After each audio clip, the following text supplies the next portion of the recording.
kanilang mga muka, nagbabagang balita. Narito po ako sa inyong harapan upang iulat ang aking nasalaysayan. Dito sa Barangay Bulisong, Manuyod, Negros Oriental, kung saan matatagpuan natin ang mga magkapamilya na masayang-masaya sa kanilang hagdaan. Ito po ang TV Patrol Central Visayas. Ito ang ating matutungayan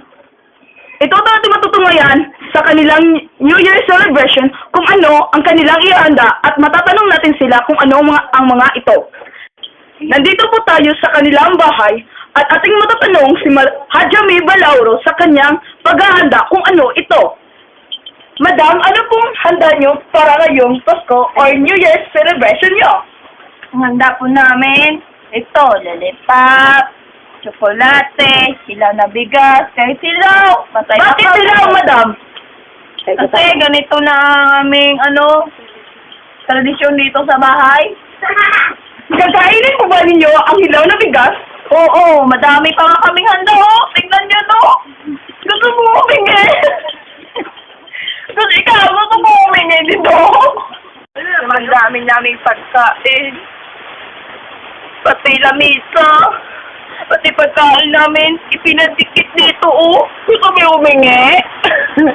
Yung kapatid ko nga ang maganda, naluluka na. Kasi wala kami makain kasi nandito sa lamisa. Ulit ko.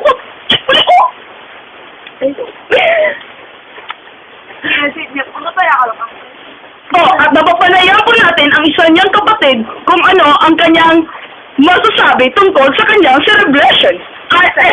Celebration po. Ang aming pong celebration kahit mahirap po kami, masaya kami.